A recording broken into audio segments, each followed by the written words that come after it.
Mean या average value of alternating current हमने ये पढ़ना है भाई। क्यों पढ़ना है? क्योंकि करंट का ग्राफ आपको पता है ये होता है साइनोसाइडल ग्राफ है करंट का, ठीक है। कौन सा करंट है? एसी करंट, ठीक है। तो मीन या मतलब उसका क्या होता है? Average value. जैसे आप बोलते हो ना, जैसे करंट ले रहा है, मान लो एसी करंट ले रहा है, 10 एम्पियर करंट लेता है एसी, तो 10 एम्पियर करंट कौन सा है, ठीक है। जैसे आपकी प्रेस पे लिखा होगा 3 एम्पियर करंट ले रही है, तो 3 एम्पियर करंट कौन सा है वहाँ?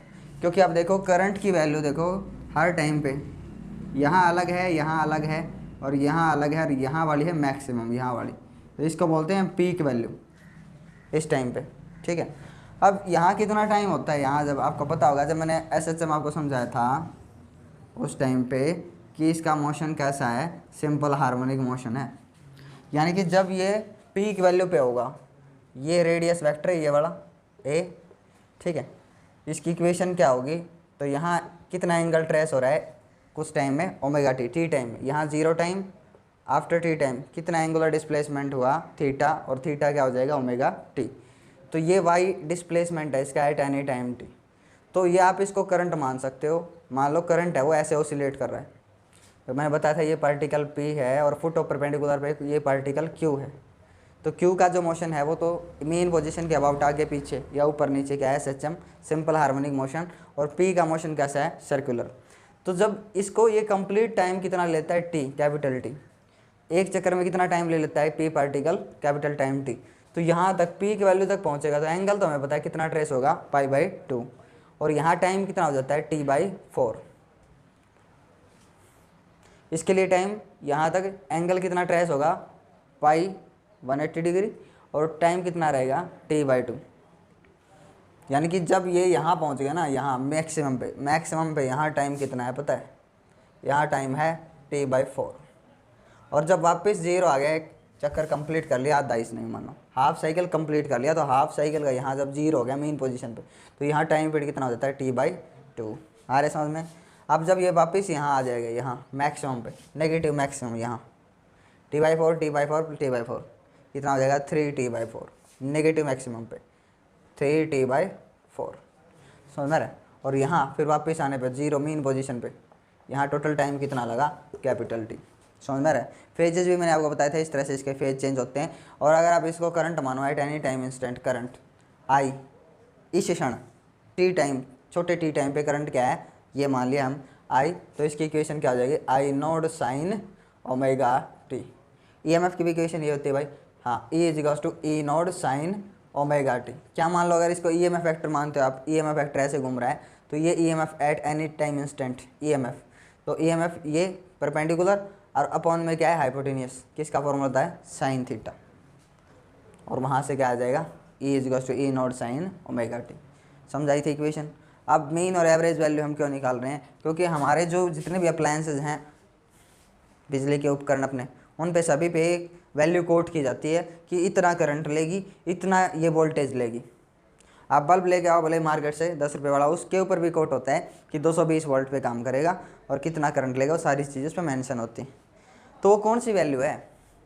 इतनी वैल्यू है या इतनी है या इतनी है, इतनी है, तो वो एक एवरेज वैल्यू लिखी गई वहाँ। और एवरेज ये अभी जो निकालूंगा ना, वो एवरेज नहीं है, क्योंकि आप देखो एवरेज क्या होता है आपको पता है? एवरेज।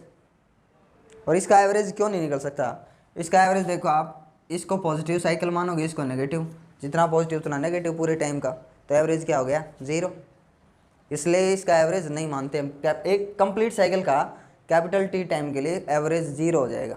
तो इसका एवरेज निकालना चाहते हैं तो फिर कितने टाइम के लिए निकलेगा? हाफ टाइम के लिए, T/2, हाफ साइकिल के लिए, क्योंकि पूरे का पॉजिटिव नेगेटिव क्या हो जाएगा? 0। इसलिए हम पूरे का नहीं निकालते हैं। इसका मीन एवरेज वैल्यू का मतलब क्या होता है? सिर्फ हाफ साइकिल के लिए। और हाफ साइकिल में जितना चार्ज जा रहा है ना, हाफ साइकिल में जितना चार्ज जा रहा है उसको डीसी करंट से कंपेयर करेंगे।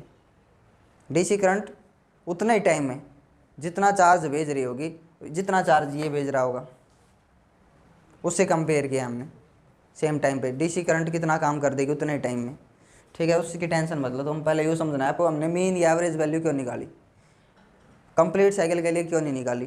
कंप्लीट साइकिल के लिए 0 हो जाएगी।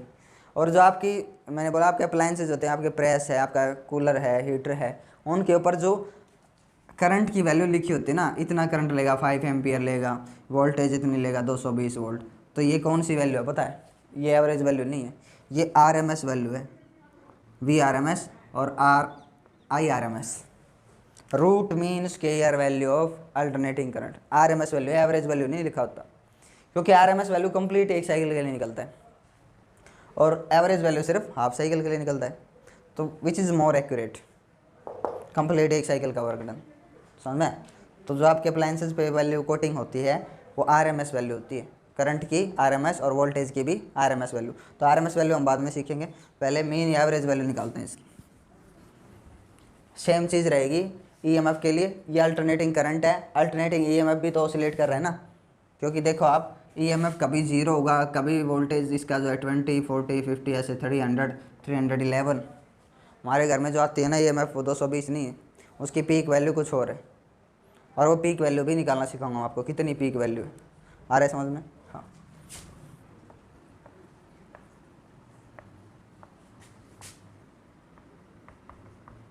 यानी कि T/2 टाइम के लिए, हाफ साइकिल के लिए निकालेंगे मीन या एवरेज वैल्यू, ठीक है। तो कितना चार्ज भेज रही है DC करंट उतने टाइम में, उससे कंपेयर करेंगे। तो let in DQ charge is sent in very small time dt,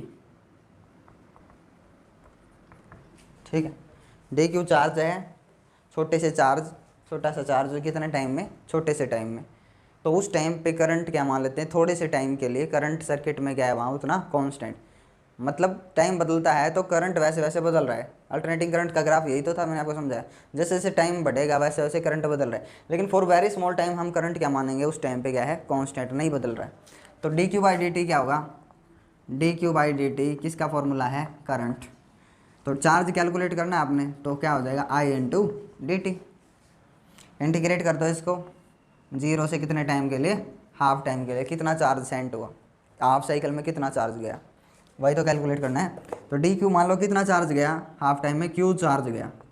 DQ कितना चार्ज गया हाफ टाइम में? T/2 टाइम में Q चार्ज। तो I का इक्वेशन क्या होता है अपना? I=I0 sin ω t, अभी लिखा था मैंने, ठीक है। I का इक्वेशन क्या है? I=I0 sin ω t। जब आप इसका इंटीग्रेशन कर रहे हो तो कांस्टेंट चीज़ें बाहर ले लेते हैं, तो I0 इज मैक्सिमम करंट, वो बाहर आ गया, पीक वैल्यू वो तो कांस्टेंट है, sin ω t इंटू dt। इसका इंटीग्रेशन क्या होगा? Minus cos ω/ω, 0 to T/2 half time, याद रहेगा। अब Q is equals to I0, देखो कोस ω/t, ओमेगा भी बाहर ले लो एक बार, क्योंकि वैल्यू आपने t की जगह रखनी है T/2, ओमेगा भी बाहर ले लो नीचे, आ रहे समझ में? अब upper limit minus lower limit, minus cos, minus भी बाहर ले लो, माइनस भी बाहर ले लेते हैं एक सेकंड के लिए, माइनस भी बाहर आ गया। अब रखेंगे कोस ω/T/2, टी की जगह वैल्यू रखी, माइनस लोअर लिमिट, जब लोअर लिमिट रखूँगा मैं minus upper limit minus lower limit, cos ω/t, और t की वैल्यू 0 रखी तो ओमेगा भी क्या हो गया? 0। आगे समझ में? अब देखो कोस 0 क्या होता है? 1। Q is equals to minus I0/ω cos ω/t, omega का फॉर्मूला याद है? ओमेगा क्या होता है? 2π/t, याद है कुछ, है ना? तो ओमेगा की जगह रखोगे आप कोस 2π/t, और यहाँ पे है T/2, 2 से 2 कैंसिल, t से t कैंसिल, सिर्फ क्या बच जाता है? कोस पाई। कोस पाई लिख दूँ, यहाँ बच गया कोस पाई माइनस कोस 0, यस, कोस पाई होता है -1, कोस 180 क्या होता है? -1, -1 माइनस, और कोस 0 क्या होता है? 1, कोस 0 1 होता है, ये -1 होता है, माइनस साइन था बीच में, माइनस माइनस क्या होगा जुड़ के? माइनस का 2, और माइनस माइनस यहाँ पर होगा प्लस का 2, लिख दूँ? चलो आगे लिख देता हूँ, Q इज इक्वल्स टू, ये हो गया है प्लस का 2 I0/ω। आ गया समझ में? अब एक सेकंड के लिए I0 को बाहर ले लो, I0 मैक्सिमम है ना यहाँ पे, उधर लेते हो तो उधर लिख लो, कोई दिक्कत नहीं, बाद में लिख लो, आपकी मर्जी। अब देखो मीन करंट का फॉर्मूला क्या होता है अपने लिए?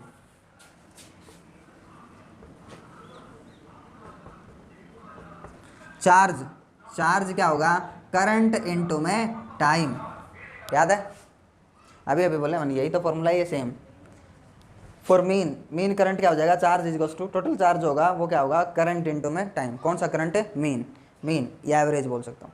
अब ये और ये इक्वल, तो इसकी जगह आप क्या लिख दो इस इक्वेशन में, इन इक्वेशन फर्स्ट क्यू की जगह आप क्या लिख सकते हो, I mean into T. So I mean into T is equals to 2 I node by omega. अब ओमेगा का फॉर्मूला मैंने अब 2 बता रखा है, 2 pi by T, 2 pi by T, और टी से टी कैंसिल, 2 से 2 कैंसिल, आ रहा है समझ में। सो आई मीन की वैल्यू क्या निकल गई, 1/पाई, देखो 1 बचा, सिर्फ आई नोड, क्या बचा है, सिर्फ आई नोड, और उधर क्या है 1/पाई। 1/पाई या वैल्यू रखोगे आप पाई की, तो वैल्यू आएगी 0.637। 1 को डिवाइड कर रहे हो ना 22/7, 7 पलट के ऊपर चला गया, तो वैल्यू क्या आएगी 0.637। तो आई मीन यहाँ लिख देता हूँ मैं, I mean is equals to I node multiply by, solve किया इसको, 0.637, 0.637। अब इसको परसेंटेज में लेना चाहते हो, परसेंटेज में 0.637, 637।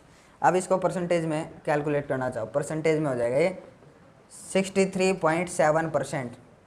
मतलब मीन वैल्यू जो है ना, mean value of current, maximum value की कितनी परसेंट है, 63% या 63.7%। आगे समझ में, हाँ। मतलब जो मैंने साइकिल बनाया था ना यहाँ, जो ऐसे साइकिल बनाया था ये वाला हाफ साइकिल, तो ये तो मान लो कितनी थी, 10 एम्पियर थी मैक्सिमम या पीक वैल्यू, पीक वैल्यू कितनी थी 10 करंट की, तो उसका कितना आया परसेंट, 63%। तो 10 एम्पियर मान लो फ्लो कर रही है, पीक वैल्यू जो है इसमें, तो हम उसमें एवरेज करंट कितनी लेंगे,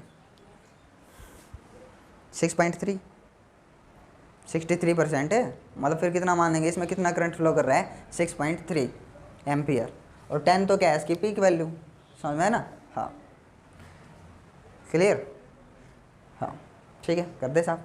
हाफ साइकिल के लिए होगा मीन और average.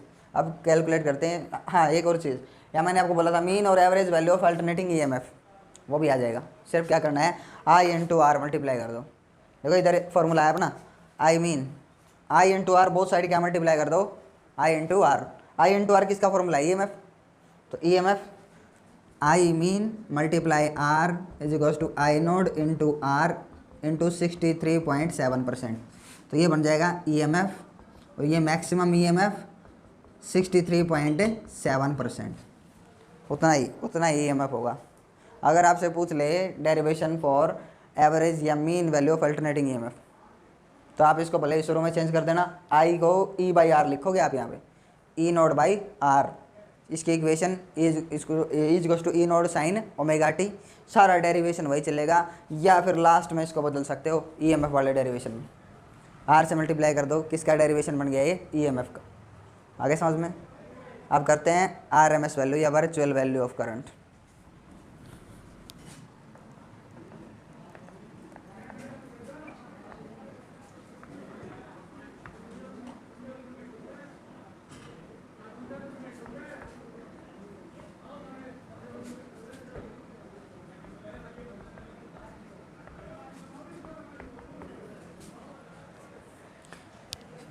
RMS value of alternating current, या पूछ सकता है RMS value of alternating EMF, same चीज़ होगी जैसे अभी किया हमने। अगर आप करंट निकाल सकते हो तो ईएमएफ निकालने के लिए क्या करते हो, सिंपली आर से मल्टीप्लाई, ठीक है, दोनों डेरिवेशन सेम ही। अभी आरएमएस का मतलब क्या है भाई, आरएमएस देखिए, जैसे मैंने बताया आपको कि हमारा जो करंट चलता है उसका ग्राफ ऐसा बनता है, और हमें तो चाहिए कंप्लीट, एक साइकिल का कितना चार्ज भेज रही है, कितना करंट है, कंप्लीट टी टाइम के लिए, जब एक साइकिल कंप्लीट हुआ तो कितना करंट हुआ टोटल। तो हम इसको कैसे करेंगे कंपेयर, क्योंकि देखो आप ये तो वैल्यू बढ़ रही है और ये भी बढ़ रही है लगातार, पीक वैल्यू फिर घटेगी, फिर नेगेटिव डायरेक्शन में बढ़ेगी, फिर नेगेटिव डायरेक्शन में ही वैल्यू घट रही है। तो हमने आरएमएस वैल्यू कहाँ से और क्यों निकाली, इसका मतलब क्या है, क्योंकि आप देखो हमने कंपेयर किया इसको, एक काम कर सकती है अपना एसी करंट, वही काम क्या कर सकती है अपना डीसी करंट। हमने क्या क्या पता है, एक रोड लगाई, इमर्सन रोड, पानी वाली जो रोड होती है ना, जो पानी गर्म कर सकती है, वो ली हमने। पानी लिया सेम अमाउंट में, एक बकेट में 2 बकेट ले ली हमने, और उनमें सेम अमाउंट में पानी है। अब एक बकेट में थर्मोमीटर भी फिट कर दिया हमने ताकि उसका टेम्परेचर देख सकें। एसी हमने सप्लाई दी, एसी सप्लाई, पहले एसी से गर्म किया उस पानी को, फिर उसका वर्क डन किसके अकॉर्डिंग कैलकुलेट किया, डीसी के अकॉर्डिंग, समझ में। अब एसी काम करके दिया, मान लो एसी ने 30 मिनट में पानी गर्म कर दिया, ठीक है, और टेम्परेचर नोट कर लिया 100 डिग्री सेल्सियस, उबाल दिया। अब वही काम डीसी से करवाना है। डीसी करंट जितना काम करेगी हम क्या बोलेंगे, उतना ही करंट था एसी। तो हमने डीसी करंट लगाया, मान लो 8 एम्पियर। पहले एसी करंट कितना था, पीक वैल्यू जो थी वो थी 10 एम्पियर। अब डीसी करंट हमने कितना दिया, क्योंकि ये तो कंटिन्यूस है, वैल्यू घटेगी बढ़ेगी नहीं, डीसी करंट कितना दे दिया, 8 एम्पियर। तो सिर्फ 20 या 25 मिनट में उतना ही पानी गर्म कर दिया 100 डिग्री सेल्सियस। तो फिर हमने क्या किया, और कम किया, हमने 6 एम्पियर डीसी किया। अब हमने 6 एम्पियर डीसी जब दिया तो अब उसको 35 मिनट लग गए। तो ऐसे हीट एंड ट्रायल करते करते जब हमने डीसी करंट कितना दिया, 7.07 एम्पियर, देखो आप हीट एंड ट्रायल करके हमने देखा ठीक 30 मिनट में उतना ही डिग्री तक पहुंच गया पानी, उतनी डिग्री सेल्सियस तक। यानी कि जो पीक वैल्यू थी ना अल्टरनेटिंग करंट की, पीक वैल्यू 10 एम्पियर, यहाँ पीक वैल्यू है 10 एम्पियर। तो क्या समझ में आया, जो alternating current peak value 10 ampere वाली है वो जितना काम करती है आधे घंटे में, सेम काम कर सकती है अपने डीसी करंट। और कितना करंट, 7.07 एम्पियर। आगे समझ में। ये तो मैं 10 लेके काम कर रहा हूँ, 100% पे तो ये कितनी हो जाएगी, अगर मैं बोलूँ 100 एम्पियर करंट था, 100% था एसी, तो उसके अकॉर्डिंग फिर ये कितनी हो जाएगी, 70.7%। आगे समझ में। तो 100% जो एसी करंट होती है वो काम करती है आधे घंटे में, तो उतना ही काम 70% डीसी कर सकती है। तो फिर हमने कंपेयर कर लिया, यानी कि वो वाला जो एक साइकिल का जो वर्क डन है ना, कितना काम कर रही है, जितना काम एसी कर रही है उतना ही डीसी कर रही है। तो करंट फिर कितना फ्लो कर रहा है उसमें, 10 की जगह 7.07 एम्पियर। आगे समझ में। और यही हमने मीन एवरेज से निकाला था, कितना था, 63%। तो विच इज़ मोर एक्यूरेट, ये वाला। तो ये वाला क्या है, आरएमएस वैल्यू। कहाँ से कैसे मिला, देखो हीट का फॉर्मूला पता है आपको, हीट पानी गर्म कर रहे हो, R² into I² R into T, I² R into T. Work done का फॉर्मूला याद है, work done power into time, ये पावर है। वर्क डन कैलकुलेट किया हमने इसका, पानी गर्म किया तो हीट प्रोड्यूस हो रही है, वो वर्क डन ही तो है। वर्क डन का फॉर्मूला क्या होता है, या पावर का फॉर्मूला याद है, work done per unit time. तो वर्क डन का क्या हो जाएगा भाई, पावर इंटू टाइम। तो इस तरह से हमने क्या कैलकुलेट कर लिया है, वर्क डन। तो I² आता है इसमें, पावर वाले में क्या आता है, I²। तो फिर RMS का मतलब कहाँ से आ गया, हमने इधर वाला लिया I1², I2², I3, सारी वैल्यूज़ हमने रखी, I1² plus I2² plus I3², I3 का स्क्वायर, और कहाँ तक सारी वैल्यू ली हमने, n वैल्यूज़ इसकी, और डिवाइडेड बाय क्या कर दिया, n। तो ये क्या है, मीन या एवरेज। ध्यान से सुन लो, स्क्वायर वैल्यू का क्या निकाल लिया आपने, मीन या एवरेज। तो I² RMS कैलकुलेट किया आपने, ध्यान से देखो, I² किया ना आपने, I² का मीन कैलकुलेट किया आपने, तो I² का क्या कैलकुलेट कर लिया, मीन। अब इस स्क्वायर को इधर ले जाओ, क्या बन जाएगा, root. So what is this called, root mean square value of alternating current. आगे समझ में। तो ये RMS वैल्यू ऐसे है,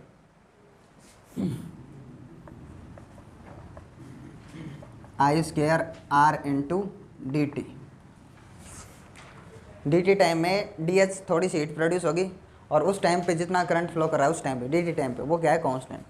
अब इंटीग्रेट करोगे आप, पहले तो I का इक्वेशन क्या होगा, I equals to I0 sine omega t, हर एक चीज़ का क्या हो जाएगा, square.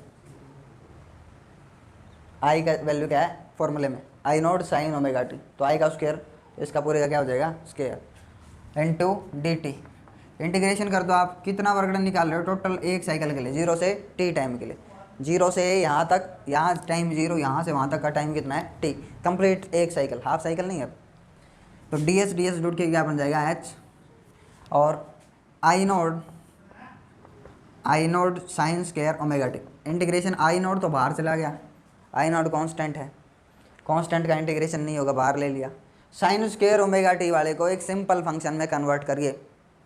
Sine square omega T, square नहीं रखना हमें, स्क्वायर हटाना है, तो साइन स्क्वायर ओमेगा टी क्या बन जाएगा, 1 minus cos 2 omega T by 2। समझ गए, ये हो गया सिंपल फंक्शन में कन्वर्ट, इंटीग्रेशन नहीं किया मैंने अभी, ये आइडेंटिटी है। 1 minus cos 2 omega T by 2 into में डी टी। अब करेंगे इंटीग्रेशन, 2 कांस्टेंट बाहर ले लो, आई नॉट स्क्वायर 2 क्या है कांस्टेंट, बाहर आ जाएगा। इंटीग्रेशन किसका करोगे, 1 का और कोस 2 omega T into D T का, इसका इंटीग्रेशन, इसका भी अलग से। तो डी टी बाहर है, आपको पता है ये, ठीक है। अब डी टी इसके साथ भी मल्टीप्लाई, डी टी इसके साथ भी multiply, H is equals to I not square divided by 2, यहाँ हो जाएगा डी टी, इसका इंटीग्रेशन 0 टू टी, और माइनस इसका इंटीग्रेशन करोगे cos 2 omega T 0 to T into D T, ठीक है। अब ये वाली टर्म क्या हो जाएगी, 0। कैसे 0 होगी, देखो डी टी जुड़ के क्या बन जाएगा, टी, अपर लिमिट और लोअर लिमिट रखोगे, अपर लिमिट टी है अपना, लोअर लिमिट क्या है 0, तो टी रह जाएगा ना। H is equals to I not square divided by 2, और ये बन जाएगा डी टी टी जुड़ के बन जाएगा टी, चलो एज इट इज लिख देते हैं मैं, 0 टू टी, इंटीग्रेशन हो गया, और अपर लिमिट लोअर लिमिट रख दी। अब इसका फॉर्मूला, इसको करो भाई integrate, cos two omega T क्या होता है, sine 2 omega T, sine 2 omega T divided by 2 omega, आगे समझ में। अब upper limit minus lower limit रखोगे आप यहाँ, मैं इसको 0 करने वाला हूँ। अपर लिमिट रखी आपने capital T, minus lower limit, तो माइनस लोअर लिमिट रखी ना आपने, minus lower limit, upper limit रखो पहले, तो देखो दिखाता हूँ आपको, sine 2 omega T upper limit minus lower limit sine 0, sine 0 कितना होता है 0, हो गया ना 0। अब sine 2 omega T, T omega से ओमेगा कैंसिल कर सकते हो, आपकी मर्जी, ठीक है। अब ये देखो, पहले ये देखो टी क्या आता है, सॉरी ओमेगा क्या होता है 2 pi by T, 2 pi by T omega की जगह, और टी से टी कैंसिल। अब यहाँ ऊपर फॉर्मूले में क्या आ गया, साइन 4 पाई, क्या गया साइन 4 पाई, तो साइन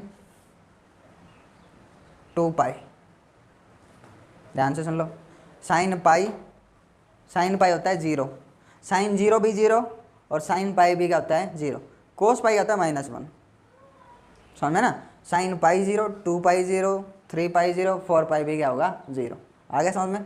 तो यहाँ साइन 4 पाई दिख रहा है, टी से टी कैंसिल आउट हो गया, तो ये टर्म भी क्या हो गई 0, मैंने बोला था ये पूरी क्या हो जाएगी 0, तो एक स्टेप आगे ऐसे कर सकते हो, ये यहाँ पे क्या बता सकते हो, क्या ये 0, तो ये हट गई। अब इसको आगे सॉल्व करते हैं।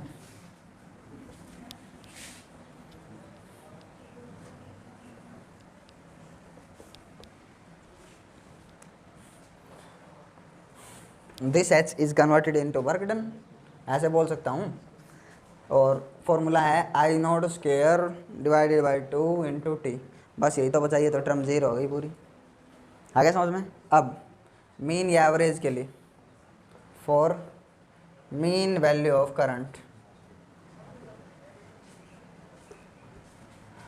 कौन सी वैल्यू, root mean square value of current, क्या होगा वर्क डन, वर्क डन का फॉर्मूला क्या होगा, पावर इनटू क्या है टाइम, इनटू टाइम, अरे आई स्क्वायर इंटू आर किसका फॉर्मूला है, पावर, तो ये आई स्क्वायर क्या है RMS, इस आई स्क्वायर को क्या लिख सकता हूँ भाई RMS। हाँ एक चीज़ यहाँ पे छोड़ते चलेंगे हम शुरू में, ध्यान से देखो, आई नोड और आर क्या है कांस्टेंट, आर भी बाहर, क्या चीज़ छोड़ते चलेगा शुरू से, देखो आर छोड़ते चलेगा, आर कांस्टेंट है उस सर्किट का, रेजिस्टेंस बाहर रखो उसको, आर आर आर, आगे समझ में। अब ये वर्क डन इक्वल RHS भी क्या होगा इक्वल, LHS इक्वल RHS के इक्वल पुट कर सकते हैं, या W की जगह I square RMS is equals to, चलो ऐसे ही रख देता हूँ मैं इसको एज इट इज़। अब I node square R into t divided by 2, capital t से कैपिटल टी कैंसिल, आर से आर कैंसिल, तो आर एम एस वैल्यू क्या आ गई, I R M S I node square by 2, I square है, इधर क्या बना देगा रूट, आई नोड बाहर आ जाएगा स्क्वेयर से, स्क्वेयर रूट कैंसिल बाहर आ जाएगा, I R M S is equals to I node by root 2, yes it is the virtual या R M S value of alternating current. आगे समझ में। और जब आप 1/√2 रखोगे, √2 की वैल्यू रखोगे, √2 कितना आता है 1.41 है ना, तो आप इनको डिवाइड करोगे कितना आएगा, I R M S is equals to maximum current का 7.07, देखो 0.707, और इसको परसेंटेज में कन्वर्ट करो, 100 से मल्टीप्लाई करो तो 70.7%। तो आर एम एस वैल्यू कौन सी होगी, आर एम एस वैल्यू जो आपका पीक वैल्यू है ना उसका कितना परसेंटेज है, 70.7% क्या देगा आर एम एस वैल्यू। आगे समझ में। यानी कि एक सर्किट में 100 एम्पियर करंट फ्लो कर रही है, पीक वैल्यू कितनी है करंट की 100 एम्पियर, तो फिर आर एम एस वैल्यू कितनी हुई 70 एम्पियर। आ रहा है ना समझ में, तो ये आर एम एस वैल्यू है, ठीक है।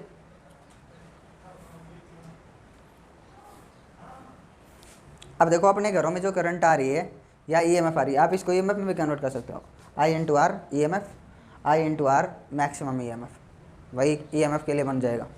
तो ईएमएफ की इक्वेशन भी बना सकते हो आप यहाँ से, ईएमएफ की इक्वेशन हो जाएगी ई नोट बाई √2, सेम चीज़ है ईएमएफ भी। ये कौन सा ईएमएफ है, आर एम एस। तो आपके अप्लाइंसेस के ऊपर लिखा होता है 220 वोल्ट पे चलती है, तो 220 वोल्ट कौन सी वैल्यू होती है बेटा, आर एम एस वैल्यू, ठीक है।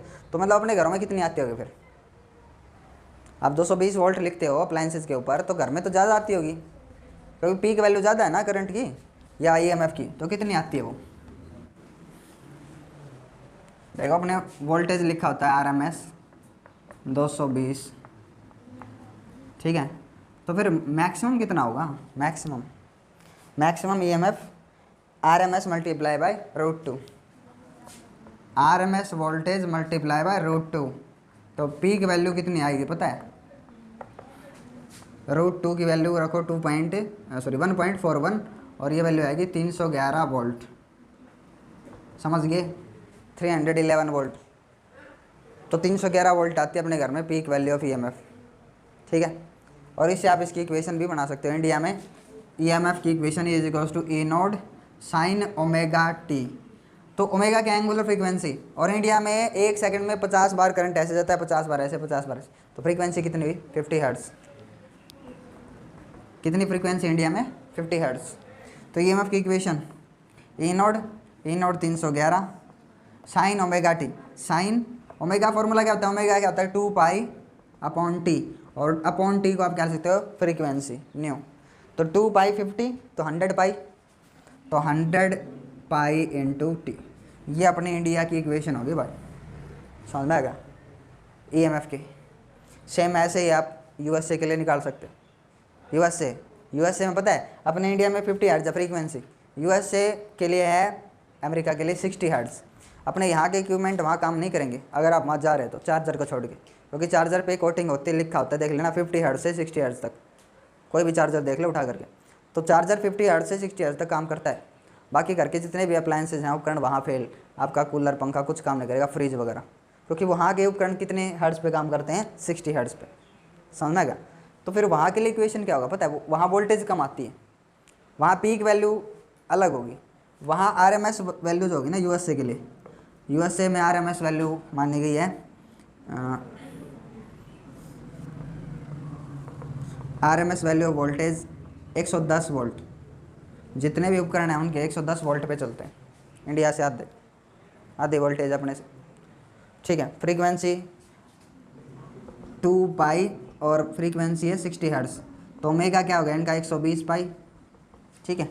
तो इक्वेशन क्या हो जाएगी, ई इज इक्वल्स टू, ये 311 था, इसमें कितना आएगा 105 समथिंग, मैक्सिमम पीक वैल्यू 105, इससे ऊपर आएगा थोड़ा बहुत, ठीक है। आगे कह सकते हो E is equals to A naught sine omega into T, ठीक है, वैसे ज़्यादा आएगी, कुछ और लगाएगा या क्या आएगा देखो एक बार। 110 को √2 से मल्टीप्लाई करियो, ये तो RMS वैल्यू वोल्टेज की 110 वोल्ट पे काम करते हैं वहाँ पे। 110 को √2 से मल्टीप्लाई करियो 1.41, 110 मल्टीप्लाई 1.41, पॉइंट हटाओ नीचे क्या है 100, 1 0 से 1 0 कैंसिल, 141 और 11 की मल्टीप्लाई करिए जल्दी, 141 और उसके नीचे 141 कितनी बताई 1551, ठीक है। पॉइंट देखो 10 है नीचे तो पॉइंट लगेगा 155.1, यस। अपने घरों में तो कितनी होती है 311 पीक वैल्यू, तो USA में पीक वैल्यू होगी 155.1, 155.1, it is the peak value of EMF, ठीक है। तो USA के लिए ये इक्वेशन होगी।